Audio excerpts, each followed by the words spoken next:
Every year, as December approaches, you can almost feel a shift in the air. Lights glow a little warmer, music sound a little sweeter, and suddenly every street, store, and screen seems to whisper the same message: Christmas is coming.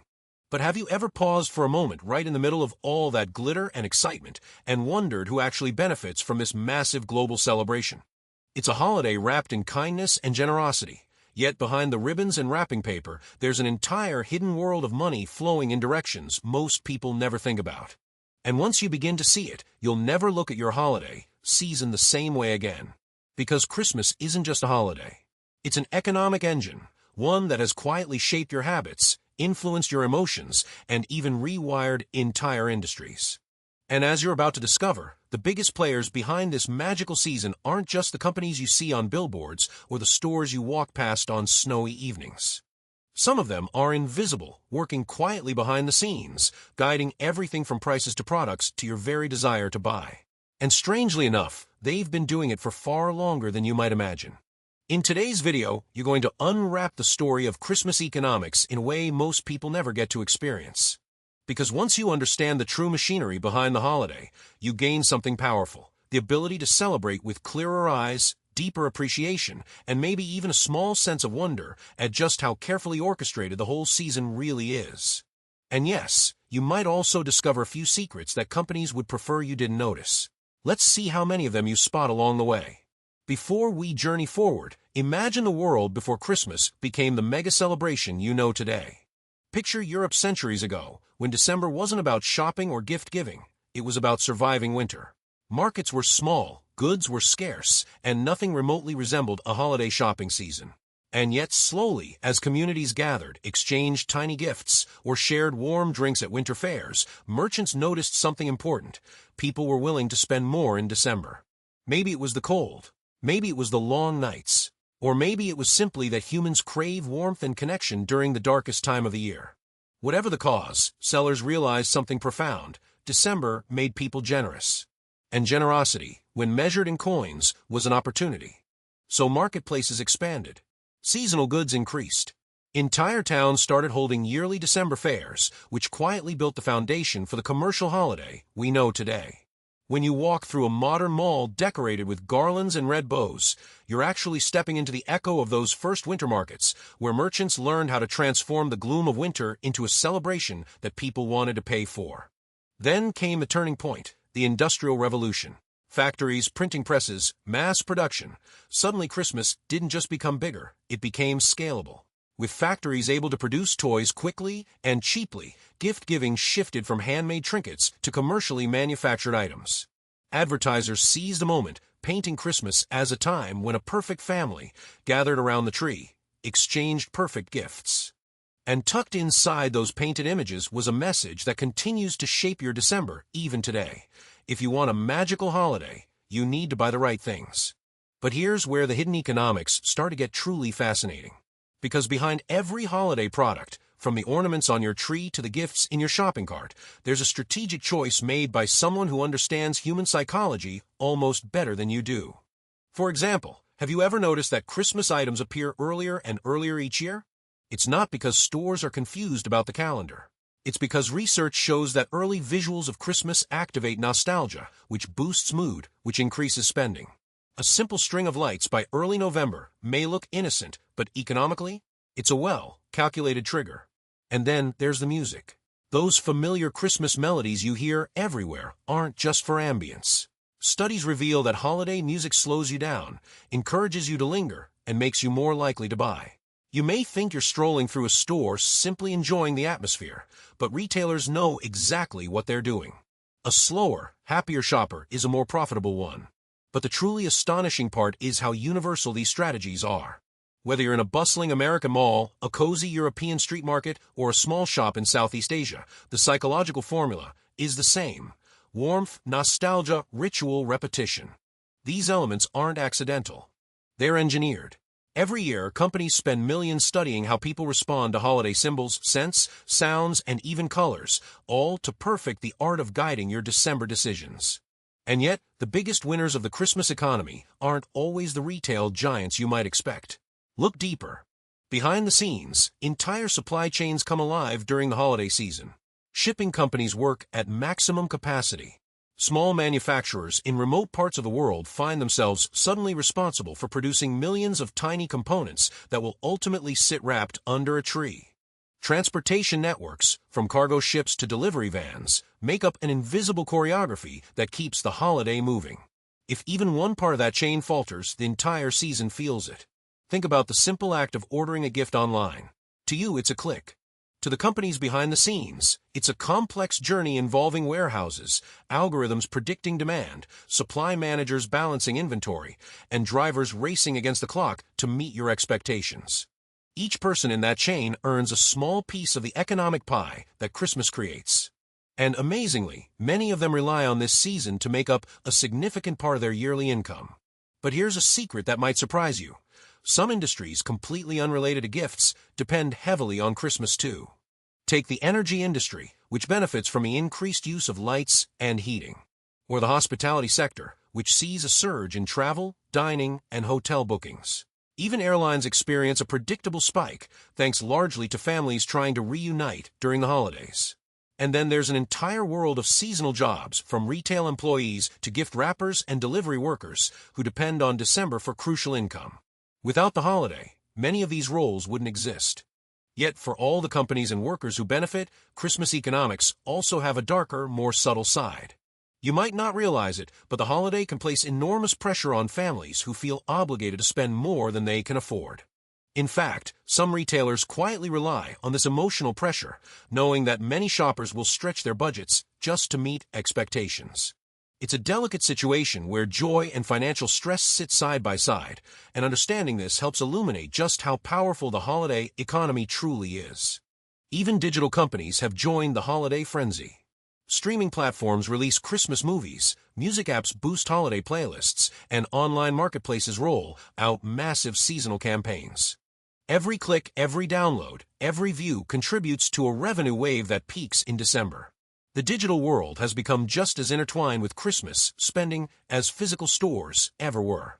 But there's an even deeper level to the hidden economics, one that reaches into tradition itself. Over time, companies haven't just sold products for Christmas, they've shaped what Christmas looks like. Think about iconic holiday foods, decorations, or even certain colors associated with the season. Many of these traditions were solidified or amplified by marketing campaigns, product innovations, or clever branding decisions. Behind every classic Christmas element, there's often a story of business influence guiding public imagination. And that influence extends far beyond your local culture. In countries where Christmas wasn't historically celebrated, global brands introduced the holiday through advertising, seasonal products, and media. As a result, Christmas transformed from a religious or cultural celebration into a worldwide economic event, sometimes even in places where only a small percentage of the population recognizes the holiday religiously. That's the power of commercial influence. It can spread traditions across continents, reshape seasonal expectations, and generate new markets where none existed before. What might surprise you most is that Christmas's economic power doesn't simply rest on people buying gifts. It's built on anticipation. Every year, long before you even think of shopping, companies have already begun forecasting demand, producing inventory, and preparing campaigns. They operate months ahead of you, predicting with remarkable accuracy how your December will unfold. And the reason they can do this is simple. Human behavior during the holidays is incredibly consistent. Companies understand your patterns, your emotions, your nostalgic triggers, and they design entire strategies around them. But if you think the story ends with big corporations, you might be missing another key part of the Christmas economy: local communities and small businesses. Many small shops make a significant portion of their yearly income from holiday sales. Local artisans, bakers, crafters, and performers often wait eagerly for December because it's the one time of year when people are especially willing to support local talent. In many towns, Christmas markets aren't just charming, they're vital economic lifelines. All of this leads to an intriguing question. With so many industries participating, so many hands earning a share, and such enormous sums of money flowing through the system, who actually profits the most from Christmas? That's where the story takes a surprising turn, one you might not expect, and one that reveals just how intricately designed the holiday economy really is. When you follow the money closely, you begin to notice something fascinating. The companies you see on store shelves may not be the ones making the biggest profit at all. Instead, the real winners often sit several layers above them, companies that control manufacturing, distribution, advertising channels, or raw materials. Imagine a toy on a store shelf. You might assume the brand selling it is earning most of the money, but in reality, the company supplying the plastic, the factory assembling the pieces, the logistics network shipping it across borders, and even the digital platform advertising it may all be earning far more than the store where you bought it. Christmas creates a ripple effect where profitability accumulates in unexpected places, often far from the holiday cheer you see in public. One example is shipping. Innovations in packaging, tracking, and delivery aren't just conveniences, they're profit drivers. The sheer volume of December deliveries creates demand that boosts entire industries, from cardboard manufacturers to warehouse robotics companies. Many of them quietly rely on the holiday season to hit crucial financial targets. And here's the surprising part, they benefit even if you decide to shop less. Because whether you buy one big gift or 10 small ones, the package still needs to be picked, packed, and delivered. The logistics chain profits either way. Then, there's the digital advertising world. During the holiday season, competition for your attention becomes so fierce that companies bid aggressively for every click, every impression, every glance you give to a screen. This pushes ad prices higher, benefiting tech giants and social platforms. Even when you're simply scrolling, looking for ideas or inspiration, you're feeding a marketplace that thrives on your holiday curiosity. You may not spend a single cent, yet the platforms still earn revenue from every ad you see. But the quietest winners of all might be the companies that make Christmas feel like Christmas, the ones behind the lights, the wrapping paper, the trees, the ornaments, and all those little details that transform ordinary rooms into festive spaces. These items seem small, yet together they form a massive seasonal market.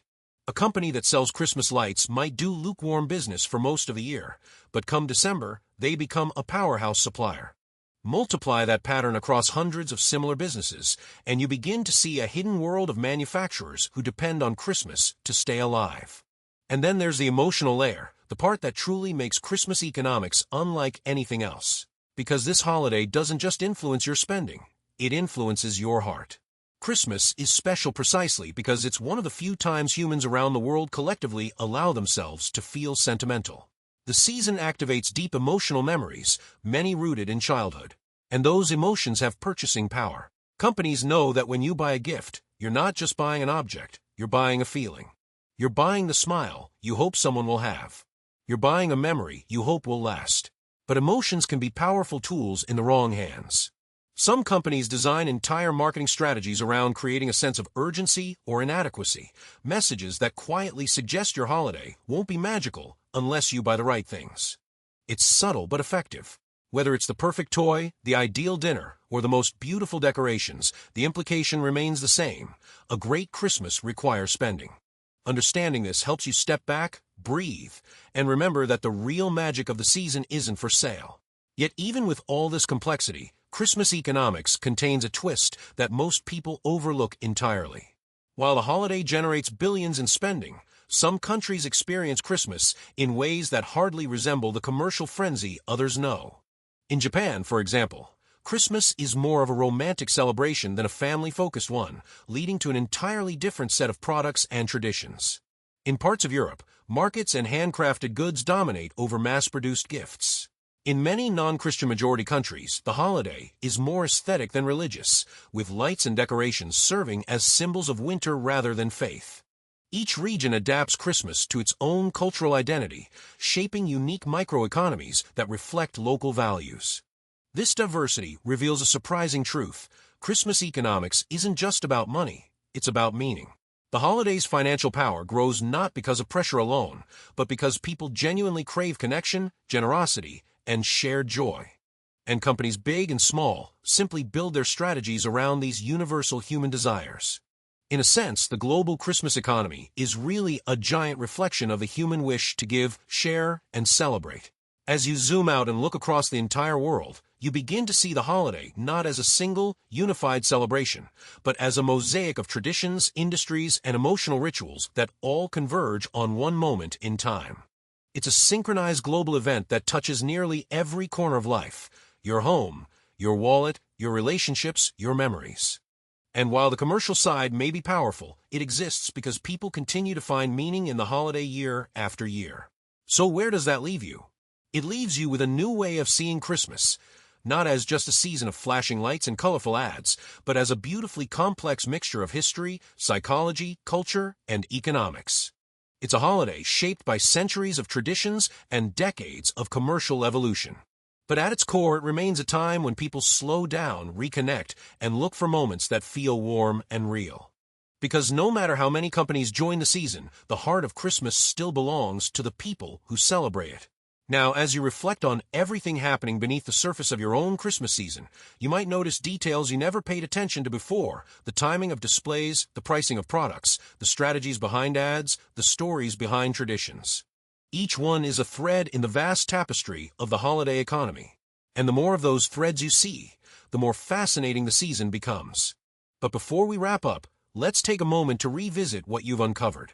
You've traveled from ancient winter markets to modern megastores, from nostalgic melodies to global shipping networks, from heartfelt traditions to billion-dollar strategies. You've seen how Christmas survives by constantly evolving, absorbing new influences, and responding to the emotional rhythms of human life. And through it all, the holiday continues to inspire joy, generosity, and wonder, even as it fuels one of the most powerful economic engines in the world. So as your next Christmas approaches, consider this. You now understand the hidden story behind every wrapped gift, every glowing street, every familiar song. You know who benefits, who depends on the season, who shapes it, and who quietly keeps it alive. With this knowledge, you can celebrate more mindfully, more joyfully, and perhaps with a little more appreciation for everything happening behind the scenes. And if this journey opened your eyes to a world you hadn't seen before, just imagine what else is hiding in the traditions you love. There are so many stories waiting to be uncovered, stories about holidays, legends, foods, customs, and moments you celebrate every year without realizing how they came to be. If you'd like to explore one of those next, just let me know in the comments what tradition or mystery you want to unravel. And of course, if you enjoyed this video, don't forget to like, subscribe, and share it with someone who loves Christmas just as much as you do.